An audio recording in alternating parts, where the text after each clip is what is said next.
Hello everyone, welcome to साहिबा medical education and teaching medical lab. ठीक है, तो आज का हमारा टॉपिक है मॉर्फोलॉजी ऑफ वायरस। बेसिकली जो वायरस क्या होता है, किस तरह से दिखाई देता है, हम सारा देखेंगे।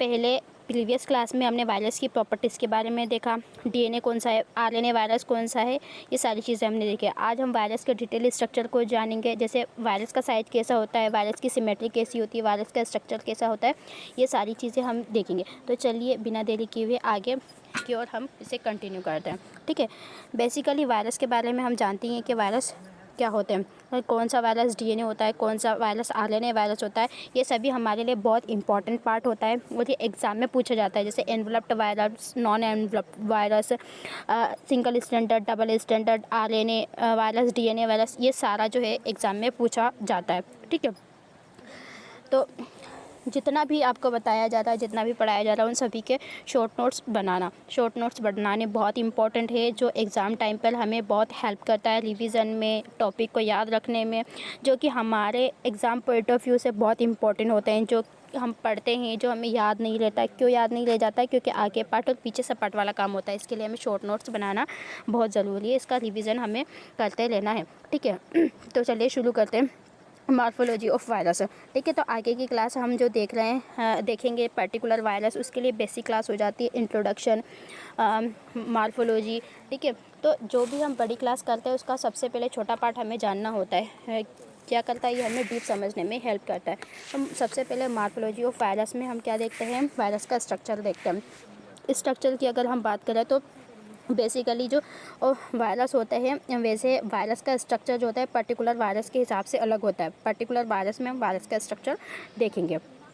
ठीक है, तो जो वायरस होता है, जनरली वायरस के हम स्ट्रक्चर की बात करें तो एक कंप्लीट वायरस पार्टिकल जो होता है, उस कंप्लीट वायरस पार्टिकल को क्या कहा जाता है, तो कंप्लीट वायरस पार्टिकल जो होता है उसी को हम कहते हैं विलियन बोलते हैं।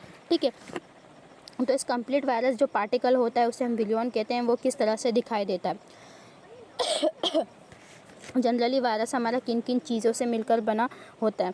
ठीक है, तो जनरली जो वायरस होता है हमारा, या तो वो डीएनए से मिलकर बना होता है या फिर वो आरएनए से मिलकर बना होता है। मतलब जो वायरस होता है, वायरस जो एक न्यूक्लिक एसिड इसके अंदर प्रेजेंट होता है, वो कैसा होता है, या तो हमें इसके अंदर आरएनए देखने को मिलेगा या फिर इसके अंदर हमें डीएनए को देखने को मिलेगा। ठीक है, दोनों कभी भी इसके साथ प्रेजेंट नहीं होता है। ठीक है, तो जो हमारा वायरस होता है, वायरस का न्यूक्लिक एसिड डीएनए होता है या फिर आरएनए होता है। ठीक है, डीएनए का फुल फॉर्म होता है डीऑक्सी राइबोन्यूक्लिक एसिड, और आरएनए जो होता है वो राइबोन्यूक्लिक एसिड होता है। ठीक है, जो वायरस जो हम देखते हैं, डीएनए और आरएनए वायरस होते हैं, वो कैसे हो सकते हैं, तो वो सिंगल स्टैंडर्ड हो सकते हैं, डबल स्टैंडर्ड हो सकते हैं, सर्कुलर फॉर्म में हो सकता है, लीनियर हो सकता है। ठीक है, और सेगमेंटेड हो सकता है या फिर अनसेगमेंटेड हमें देखने को मिल सकता है। ठीक है, तो ये इस इतने ये स्ट्रक्चर होते हैं हमारे वायरस के, इस तरह से हमें देखने को मिल सकता है। जैसे ये वायरस है हमारा, ये इसके अंदर ये न्यूक्लिक एसिड है। ठीक है, ये इस तरह से ये जो देखने को मिल रहा है, ये क्या है, हमारा जीनोम है। ठीक है, इसे क्या बोलते हैं हम, जीनोम। ठीक है, तो ये कैसा होता है, सिंगल स्टैंडर्ड भी हो सकता है या डबल स्टैंडर्ड भी हो सकता है। ठीक है, हम काफ़ी टाइम से पढ़ते हुए आ रहे हैं, जैसे डीएनए होता है, आरएनए होता है, तो ये इसका जीनोमिक मटेरियल होता है। जीनोमिक मटेरियल इन दोनों में से एक ही होता है, या तो डीएनए होता है या आरएनए होता है, बट कभी भी दोनों एक साथ प्रेजेंट नहीं हो सकते। ठीक है, सिंगल स्टैंडर्ड मतलब कि सिंगल स्टैंड हो सकता है, डबल स्टैंडर्ड मतलब इस तरह से डबल स्टैंड हो सकते हैं, उसके अंदर सर्कुलर हो सकता है, हमारा देखने को मिलता है, लीनियर हो सकता है। ठीक है, सेगमेंटेड पोर्शन ही इसमें हमें देखने को मिल सकता है। ठीक है, और अनसेगमेंटेड या बिना सेगमेंट भी हो सकता है, उसके अंदर सेगमेंट हमें देखने को नहीं मिलता। ठीक है, तो ये जो वायरस का जीनोम है, जिसे हमने उसका न्यूक्लिक एसिड कहा, वो इतने तरह से हो सकता है। ठीक है, अब जो वायरस होता है एक कोट के द्वारा कवर्ड होता है, उस कोट को क्या कहा जाता है, उसको कैप्सिड कहा जाता है। और ये जो कैप्सिड होता है वो क्या होता है, प्रोटीन की कोट होता है। ठीक है, जो ये प्रोटीन की जो कोट होती है वो किसको प्रोटेक्ट करती है, ये हमारे जो न्यूक्लिक एसिड होता है इसको कोट होती है। न्यूक्लिक एसिड के सराउंड एक प्रोटीन की कोट प्रेजेंट होती है, इसको क्या कहा जाता है, इसको कैप्सिड कहा जाता है। ये जो कैप्सिड होता है ये क्या करता है, छोटे छोटे पॉलीपेप्टाइड की यूनिट से मिलकर बना होता है। इन छोटे छोटे पॉलीपेप्टाइड की यूनिट को कैप्सोमियर के कहा जाता है। ये कैप्सोमियर जो होते हैं वो क्या होता है, पॉलीपेप्टाइड की सब यूनिट होती है। ठीक है, क्या होता है, पॉलीपेप्टाइड की सब यूनिट हमें देखने को मिलती है। जो कैप्सोमियर होता है हाँ, वो क्या करता है, कैप्सिड की सब यूनिट को बनाता है। और ये कैप्सोमर जो होता है ये न्यूक्लिक एसिड की जो होता है उसको प्रोटेक्ट करके रखने का काम करता है। ठीक है, जैसे कि ये क्या कर रहा है, इसके अंदर जो भी पार्टिकल है, जो भी जीनोम है, उसको क्या कर रहा है, प्रोटेक्शन प्रोवाइड करने का काम करता है। जिसमें एनवलप नहीं होता उन वायरस में ये कोट प्रोटेक्शन प्रोवाइड करने का काम करते हैं। जैसे कि न्यूक्लियस एंजाइम जो क्या करता है, होस्ट सेल से रिलीज होता है। ठीक है, तो जेनेटिक मटेरियल को तोड़ देगा तो वायरस ख़त्म हो जाएगा, तो वायरस अपना प्रोटेक्शन लेकर चलता है। ऐसे एंजाइम जो हमारे ऊपर अटैक कर सकते हैं उसके लिए हमने कोर बनाया है जो न्यूक्लिक एसिड को प्रोटेक्शन प्रोवाइड करा था। ऑल्सो जिसमें न्यूक्लिक एसिड प्रेजेंट नहीं होता, होस्ट सेल जिसमें फर्स्ट स्टेप होती है रेप्लिकेशन की, जिसमें वायरस एंट्री लेता है होस्ट के अंदर, उसमें भी ये हेल्प करता है। ठीक है, तो 3 चीज़ें हमने देखी, न्यूक्लिक एसिड, प्रोटीन की कोट और इसके ऊपर छोटे छोटे पॉलीपेप्टाइड की सब यूनिट होती है जिसको हमने क्या कहा, कैप्सोमियर कहा जाता है। और न्यूक्लिक एसिड और प्रोटीन जो होते हैं इसकी कोट, इन दोनों को मिलकर कहा जाता है न्यूक्लियोकैप्सिड। ठीक है, तो न्यूक्लिक एसिड में हमारे या तो डीएनए वायरस होता है या फिर आरएनए वायरस होता है। ठीक है, ये क्या होता है, इसके अंदर जेनेटिक मटेरियल होता है। इन दोनों को मिलाकर हमने क्या कहा, न्यूक्लियोकैप्सिड कहा। ठीक है, ये न्यूक्लियोकैप्सिड ये हमारा जेनेटिक मटेरियल होता है हमारा, या तो सिंगल क्या होता है, डीएनए होता है या फिर आरएनए होता है। ठीक है, सिंगल स्टैंडर्ड भी हो सकता है, डबल स्टैंडर्ड भी हो सकता है, सर्कुलर, लीनियर, सेगमेंट, अनसेगमेंटेड में हमें ये देखने को मिल सकता है। ये वायरस जो होता है, वायरस का हमारा इंटरनल स्ट्रक्चर है जो कि हर वायरस में हमें देखने को मिलता है, जो कि वायरस का एक मेन पार्ट होता है। इसके बाद इसका जो सराउंडिंग एरिया जो होता है वो सभी हमारे वायरस में देखने को नहीं मिलता, वो कुछ ही वायरस में हमें देखने को मिलता है जिसको हम एनवलप कहते हैं। जो पार्टिकुलर वायरस होता है उस पार्टिकुलर वायरस का अलग अलग पार्टिकुलर स्ट्रक्चर होता है। हम पार्टिकुलर वायरस पढ़ेंगे तो सभी के अंदर हम क्या करेंगे, उसका जेनेटिक मटेरियल देखेंगे। तो इस तरह से वायरस जो होता है उसके अंदर जीनोमिक मटेरियल इसके अंदर देखने को मिलता है। इसके सराउंडिंग जो देखने को मिलता है उसे हम बोलते हैं एनवलप। जो कुछ वायरस होते हैं उसका जो न्यूक्लिक एसिड होता है वो क्या होता है, एक कोट से कवर होता है जिसको हम क्या कहते हैं, एनवलप। जैसे एनवलप वायरस होते हैं और नॉन एनवलप होते हैं। एनवलप वायरस जो होता है, जैसे कि इसके अंदर हमारा प्रोटीन का कोट होता है, इसके सराउंडिंग क्या होता है, एक एनवलप प्रेजेंट होता है। और ये एनवलप होता है, इस एनवलप के ऊपर छोटे छोटे प्रोजेक्शन हमें देखने को मिलते हैं। ठीक है, इस तरह से प्रोजेक्शन हमें देखने को मिलता है, उसको क्या कहते हैं, हम स्पाइक कहते हैं। ठीक है, ये हमारा न्यूक्लिक एसिड होता है हमारा। सॉरी, हाँ, इसके अंदर इसका जेनेटिक मटेरियल प्रेजेंट होता है, इसके ऊपर कैप्सिड प्रेजेंट होता है और इस कैप्सिड के ऊपर हमारे स्पाइक्स प्रेजेंट होते हैं। ठीक है, लाइक ग्लाइकोप्रोटीन जो होते हैं। ठीक है, एक मिनट। एनवलप जो होते हैं, एनवलप कहाँ प्रेजेंट होते हैं, सराउंडिंग द न्यूक्लिक एसिड। ये न्यूक्लिक एसिड के सराउंडिंग हमें प्रेजेंट होते हैं। और इसका नेचर किस तरह से देखने को मिलता है, तो ये जो एनवलप होता है वो लिपोप्रोटीन इन नेचर होता है। इसमें जो लिपिड जो पार्ट होता है वो कहाँ से मिलता है, होस्ट सेल मेम्ब्रेन से मिलता है। कहाँ से मिलता है, होस्ट सेल मेम्ब्रेन से मिलता है। जबकि प्रोटीन पार्ट होता है, ठीक है, प्रोटीन पार्ट का कैसा होता है, ये वायरस कोटेड होता है। कैसा होता है, वायरस कोटेड होता है। ठीक है, वायरस कोटेड होता है। ठीक है, इतनी चीज़ें हमें याद रखना, इतना क्लियर है। ठीक है, अब इसके ऊपर स्पाइक्स या प्रोजेक्शन प्रेजेंट होते हैं। ठीक है, ये जो स्पाइक्स और प्रोजेक्शन होते हैं इसके ऊपर इस तरह से स्पाइक्स या प्रोजेक्शन प्रेजेंट होते हैं जिसको हम स्पाइक्स कहते हैं। ये जो सभी वायरस होते हैं उनके ऊपर स्पाइक्स प्रेजेंट होते हैं।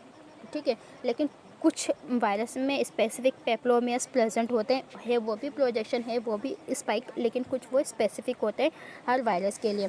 ठीक है, इसे हम क्या बोलते हैं, स्पाइक प्रोजेक्शन। ठीक है, प्रोजेक्शन या पेप्लोमर। ठीक है, ये कैसे होते हैं, ये ग्लाइकोप्रोटीन्स होते हैं। ठीक है, जो वायरस होते हैं वो कैसे होते हैं, एंटीजेनिक नेचर होता है। वायरस कैसा होता है, जनरली एंटीजेनिक इन नेचर का होता है। ठीक है, एंटीजेनिक नेचर का मतलब होता है यानी कि जो एनवलप है, जो पेप्लोमेर है, वो पेप्लोमर जो होते हैं वो एंटीजेनिक नेचर के होते हैं। जब वो होस्ट सेल को देखते हैं तो होस्ट सेल को रिकॉग्नाइज करके उसके रिसेप्टर से जा के अटैच होते हैं। तो इन पेप्लोमियर का जो नेचर होता है वो एंटीजेनिक होता है, एंटीजेनिक नेचर ऑफ पेप्लोमर। ठीक है, तो पेप्लोमर जो होता है उसका नेचर कैसा होता है, एंटीजेनिक होता है। ये कैसे होते हैं, ये ससेप्टेबल होते हैं। जो एनवलप्ड वायरस होते हैं वो ससेप्टेबल होते हैं किसके प्रति, हीट के प्रति एंड ईथर के प्रति। हीट एंड एथर के प्रति वो ससेप्टेबल होते हैं। मतलब ये कैसे होते हैं, लिपिड सॉल्वेंट होते हैं। ठीक है, लिपिड सॉल्वेंट होते हैं लाइक ईथर। ठीक है, यानी कि कुछ ऐसे वायरस होते हैं जिसमें एनवलप होता है, उनको अगर ज़्यादा टेम्परेचर, ज़्यादा हीट दे दी जाए, कितने 60 डिग्री सेल्सियस पर दिया रखा जाए तो वो किल हो जाता है। अगर उनको लिपिड सॉल्वेंट के कांटेक्ट में लिया जाए तो भी वो ख़त्म हो जाते हैं, किल हो जाते हैं, लाइक ईथर। अब हम बात कर रहे थे ग्लाइकोप्रोटीन की। जैसे स्पाइक्स है, प्रोजेक्शन है, ग्लाइकोप्रोटीन है, वो कैसे होते हैं, ग्लाइकोप्रोटीन पेप्लोमर्स होते हैं। ग्लाइकोप्रोटीन पेप्लोमर्स होते हैं। ठीक है, जो कि कुछ वायरस में एक से अधिक हमें देखने को मिल सकते हैं। जैसे कुछ एनवलप्ड होते हैं, कुछ नॉन एनवलप्ड वायरस होते हैं, उसमें हमें स्पाइक्स हमें देखने को मिलते हैं, जिसमें अलग अलग प्रकार के स्पाइक्स होते हैं। जिसमें दो कॉमन हमें याद रखना, दो कॉमन हम कौन कौन से होते हैं, ग्लाइकोप्रोटीन पेप्लोमर्स जैसे कि स्पाइक्स इसके अंदर प्रेजेंट है। इसका एग्जाम्पल हम बता रहे हैं, एनवलप्ड वायरस, एक से अधिक प्रकार के पेप्लोमर्स प्रेजेंट होते हैं, जैसे कि इन्फ्लुएंजा वायरस में एक तो होता है हिम एग्लूटिनिन। ठीक है, क्या होता है, फर्स्ट हमारा हीमो एग्लूटिनिन और सेकंड वन इज होता है न्यूरामाइनाइटिस। ठीक है, ये दो तरह के होते हैं। कौन सा है, इन्फ्लुएंजा वायरस में एक होता है हीम एग्लूटिनिन और दूसरा क्या होता है, न्यूरामिनिडेस। ठीक है, ये दो ग्लाइकोप्रोटीन पेप्लोमेर्स जो होते हैं वो कहाँ प्रेजेंट होते हैं, इन्फ्लुएंजा में हमें देखने को मिलता है। जो HIV होता है उस पर GP120 और GP41 ग्लाइकोप्रोटीन 120 और ग्लाइकोप्रोटीन 41 ये जो होते हैं HIV के ऊपर हमें देखने को मिलते हैं। ठीक है, तो ये लिपोप्रोटीन इन नेचर के होते हैं। इसमें पेप्लोमेर जो ग्लाइकोप्रोटीन की यूनिट होती है उनसे मिलकर के बने होते हैं, जिनको हम स्पाइक्स कहते हैं, प्रोजेक्शन कहते हैं, पेप्लोमेर्स कहते हैं। पेप्लोमेर और स्पाइक्स जो होते हैं वो थोड़ा सा डिफरेंस होते हैं। पेप्लोमेर हम उन वायरस के लिए यूज़ करते हैं जिसमें स्पेसिफिक ग्लाइकोप्रोटीन होते हैं, जैसे कि इन्फ्लुएंजा वायरस। बाकी के लिए हम नॉर्मल स्पाइक्स या प्रोजेक्शन टर्म यूज़ करते हैं। जो एनवलप्ड वायरस होते हैं वो ससेप्टेबल होते हैं हीट के प्रति और लिपिड सॉल्वेंट के प्रति। इनका जो फंक्शन होता है होस्ट सेल से अटैचमेंट का। होस्ट सेल जैसे दिखती है उसको रिकॉग्नाइज करना, उसको अटैच करना और उसके अंदर एंट्री लेना, फिर उसके बाद इसका रेप्लिकेशन स्टार्ट हो जाता है। एनवलप आपको क्लियर समझ में आ गया होगा। अब बात करें हम इसकी सिमेट्री की। ठीक है, तो इसके पहले हम देख लेते हैं कि कौन से वायरस एनवलप होते हैं और कौन से वायरस नॉन एनवलप होते हैं। ठीक है, तो जो वायरस होते हैं उसको दो पार्ट में डिवाइड किया गया है। कौन कौन से वायरस होते हैं, एक तो DNA वायरस होता है और एक RNA वायरस होता है। DNA वायरस की हम बात करें तो herpes virus, hepatitis virus, Epstein Barr virus, cytomegalo virus और वेरिसोला जोस्टर वायरस, ये सभी एनवलप वायरस होते हैं जो कि DNA होते हैं और इसमें एनवलप प्रेजेंट होता है। ठीक है, अब RNA की बात करें तो RNA में आता है HIV, इन्फ्लुएंजा, कोरोना और रेबीज़ वायरस, ये सभी RNA वायरस होते हैं और इसके अंदर एनवलप प्रेजेंट होता है। ये सभी एनवलप्ड RNA वायरस होता है, इनमें एनवलप प्रेजेंट होता है। ठीक है, अब यहाँ पर एक चीज़ हमें देखने को मिल रहा है, यहाँ पर लिख रहा है हेपेटाइटिस। ठीक है, ये हेपेटाइटिस। अब हम बात कर रहे हैं non enveloped virus. Non enveloped virus में भी दो पार्ट है, एक तो DNA हो गया और एक RNA हो गया। DNA में पर्वो वायरस, एडिनो वायरस और पेपोवा वायरस, ये सारे नॉन एनवलप्ड DNA वायरस होते हैं। RNA वायरस में प्रिकोर्ना, रियो, हेपेटाइटिस और कैल्सी वायरस। अब हेपेटाइटिस इधर भी DNA में भी जो एनवलप वायरस है वो भी देखने को मिल रहा है और हेपेटाइटिस A और E जो होते हैं वो नॉन एनवलप और RNA वायरस होता है। ठीक है, यहाँ पर बात हो रही है किसकी, यहाँ पर बात हो रही है हमारे हेपेटाइटिस बी वायरस की। हेपेटाइटिस बी वायरस होता है जो कि डीएनए और एनवलप वायरस होता है, और हेपेटाइटिस ए और ई जो होता है नॉन एनवलप्ड होता है, और आरएनए वायरस होता है। ठीक है, हेपेटाइटिस बी में एनवलप प्रेजेंट होता है जबकि ए और ई में एनवलप प्रेजेंट नहीं होता। ठीक है, उसके बाद कैल्सी वायरस की बात करें तो कैल्सी वायरस कैसा होता है, नॉन एनवलप्ड वायरस होता है। ठीक है, तो कौन सा एनवलप है, कौन सा नॉन एनवलप है, कौन सा डीएनए, कौन सा आरएनए, ये सारी चीज़ें हमें याद रखना। अब याद रखें हम कौन सा ऐसा वायरस है कि जो आरएनए वायरस है और जिसमें एनवलप नहीं होता है, तो वो कौन सा होगा। ठीक है, तो वो होगा हमारा हेपेटाइटिस ए और हेपेटाइटिस ई, जो कि आरएनए वायरस होता है, नॉन एनवलप वायरस होता है। इसके अंदर एनवलप प्रेजेंट हमें देखने को नहीं मिलता। ठीक है, तो ये हमने देख लिया है कि कौन कौन से हमारे एनवलप्ड वायरस है और कौन कौन से हमारे नॉन एनवलप वायरस है। एनवलप में डीएनए और आरएनए, नॉन एनवलप में भी डीएनए और आरएनए वायरस है। ठीक है, तो इसमें कन्फ्यूज़न होता है, इसे हमें अच्छे से याद रखना है, इसकी पिक्चर हमें माइंड में होना चाहिए, इसको बहुत अच्छे से याद करना है। या तो आप इसे ठीक से याद कर लो या फिर आप इसे जहाँ पे पढ़ते अपने स्टडी टेबल पर लगा लो, तो आपको याद करने में आसानी होगी। चलो हम नेक्स्ट देखते हैं, हम वायरस का हम साइज़ देखते हैं। तो वायरस जो होते हैं, वायरस कैसे होते हैं, वेरी स्मॉल साइज होते हैं। ठीक है, वायरस जो होते हैं जो हमारे बैक्टीरिया होते हैं उससे 1000 गुना छोटे होते हैं, मतलब बहुत ज़्यादा छोटे होते हैं, इतने छोटे होते हैं कि हम इसको नेक्ड आई से नहीं देख सकते। जो वायरस होता है, वायरस को देखने के लिए हमें स्पेशली इलेक्ट्रॉन माइक्रोस्कोप की रिक्वायरमेंट होती है। जो बैक्टीरिया होता है उसकी साइज़ म्यूएम में होती है, जबकि वायरस जो होते हैं उसकी साइज़ एनएम में होती है। वायरस को हम काय में डिटेक्ट करते हैं, नैनोमीटर में हम देखते हैं कैसे होते हैं, नैनोमीटर इनका साइज़ होता है। ठीक है, जो वायरस होता है वो कैसे, जो वायरस होते हैं वो पास हो जाते हैं कहाँ पर, बैक्टीरियल फिल्टर के थ्रू। तो virus pass through bacterial filter. ठीक है, ये जो बैक्टीरियल फ़िल्टर होता है इससे ज़्यादा क्या होते हैं, वो पास हो जाते हैं। तो वायरस जो होते हैं इतने ज़्यादा सूक्ष्म होते हैं कि इनको हम नेक्ड आई से नहीं देख सकते। इनको देखने के लिए हमें special instrument, specially electron microscope की रिक्वायरमेंट होती है। वायरस का साइज़ देखें हम तो 20 से 400 नैनोमीटर वायरस का साइज होता है। 20 नैनोमीटर का जो होता है वो सबसे ज़्यादा स्मॉल होता है। ठीक है, और जो 400 नैनोमीटर का होता है वो लार्ज होता है। ठीक है, तो ये वायरस जो होता है ये इसका साइज है। ठीक है, तो हम देख रहे हैं जो लार्ज होता है, स्मॉल कौन सा होता है, वो होता है हमारा पर्वो वायरस होता है, और लार्ज होता है वो कैसा होता है, पॉक्स वायरस होता है हमारा। ये वायरस का हमारा साइज़ होता है। अब वायरस जो हैं, वायरस के हम साइज और हम उसका डिफरेंट शेप देख लेते हैं। ठीक है, जैसे कि हमने बताया कि most of the animal virus जो होते हैं वो कैसे होते हैं, स्फेरिकल होते हैं, उसमें कुछ एक्सेप्शन हमें देखने को मिलते हैं। ठीक है, तो वायरस का अब हम शेप देख रहे हैं। ठीक है, तो कौन कौन से वायरस किस शेप के होते हैं।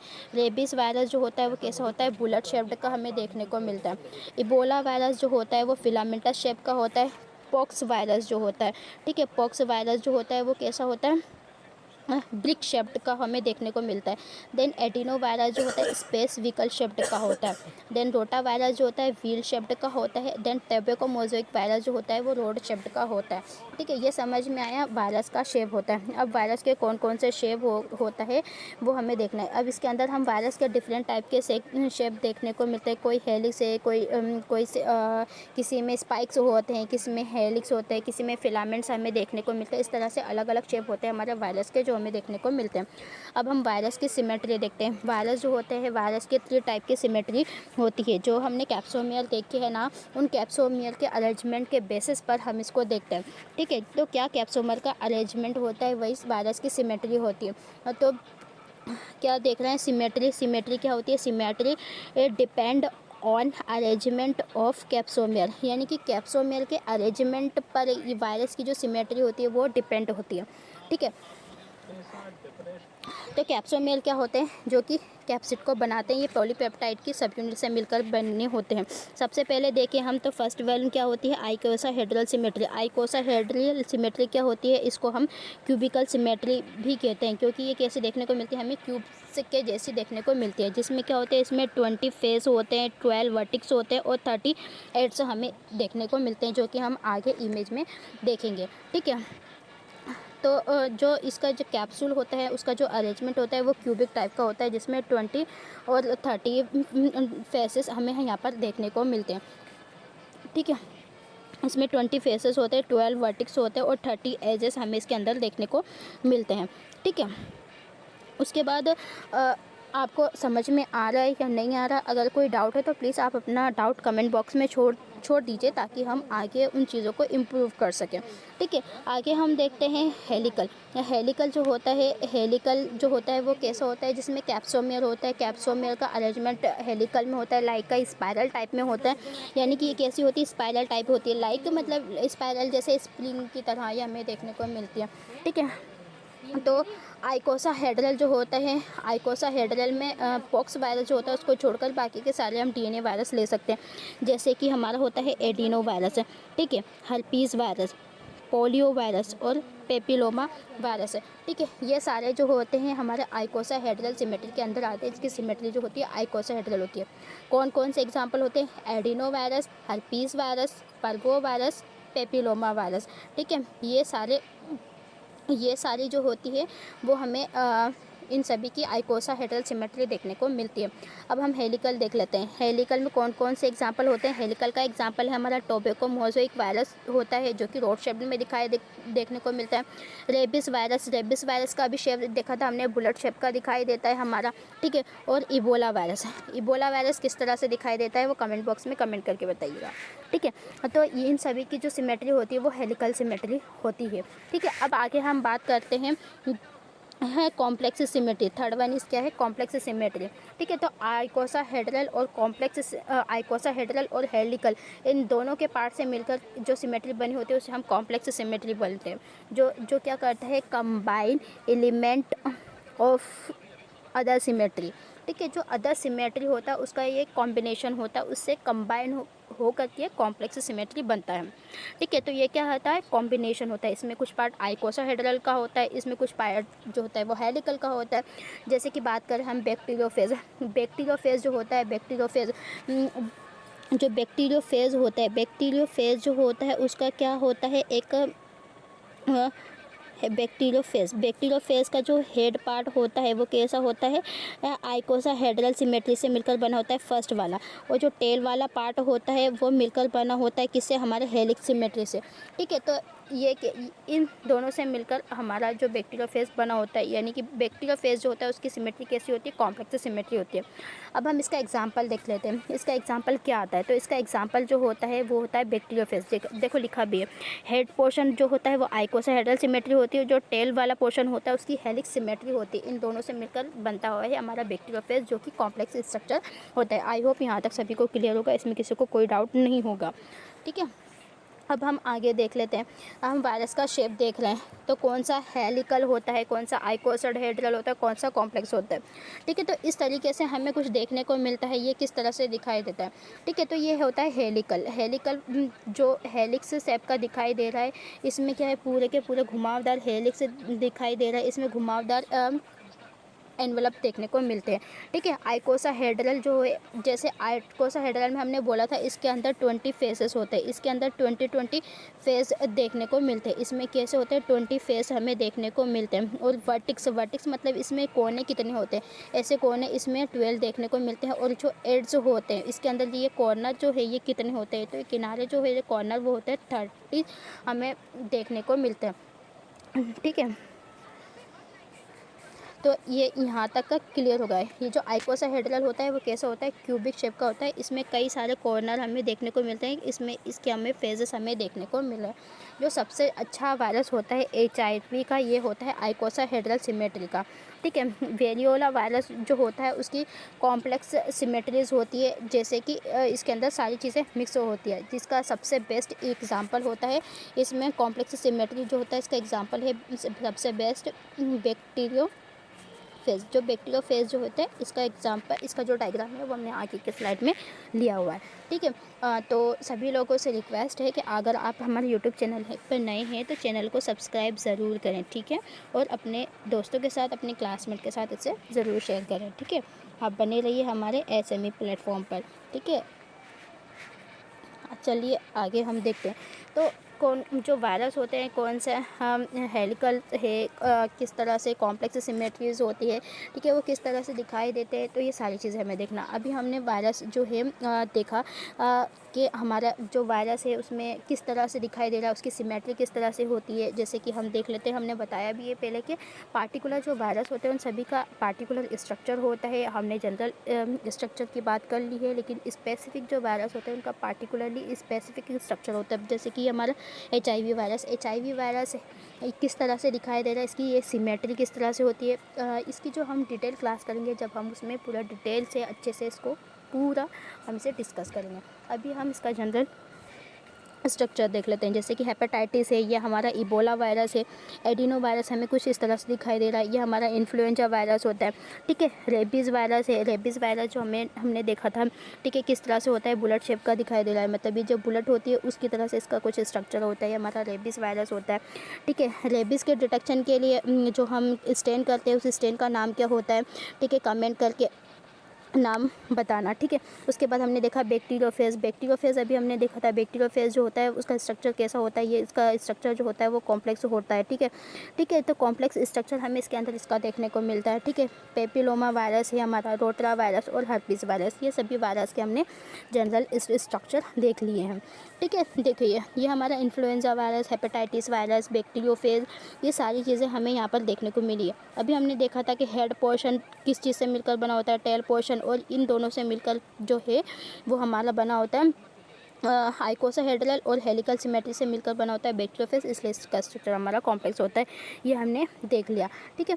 तो ये हमारा सारा जनरल हमने पूरा कवर कर लिया है। जनरल वायरस किस तरह से दिखाई देता है, किस तरह से स्ट्रक्चर होता है, हमने सारी चीज़ें उसकी कवर कर ली। आई होप यहाँ तक आप सभी को क्लियर समझ में आया होगा, ठीक है। अब पार्टिकुलर स्ट्रक्चर जो हैं वायरस के हम वो डे बाय डे कंटिन्यू करेंगे और उसको अच्छे से कवर करने की कोशिश करेंगे। यहाँ तक सभी को क्लियर है तो प्लीज़ आप वीडियो को लाइक करें, अपने क्लासमेट के साथ शेयर करें, चैनल को अच्छे से सपोर्ट करें, ठीक है। और अगर किसी को कोई डाउट है, अगर कहीं पर हो सकता है फ्लो में हमने कोई सी चीज़ कहीं पर गलत बोल दी हो और जहाँ पर हमारा ध्यान नहीं गया हो, तो प्लीज़ आप वो हमें कमेंट करके बता दीजिए, ताकि हम नेक्स्ट टाइम जो क्लास लें तो हम उस चीज़ को ध्यान रखें और दोबारा से वो गलती ना हो, ठीक है। थैंक यू सो मच, आपने यहाँ तक क्लास को देखा। फिर हम मिलेंगे एक नए टॉपिक के साथ, तब तक अपना ख्याल रखिए। Thank you so much.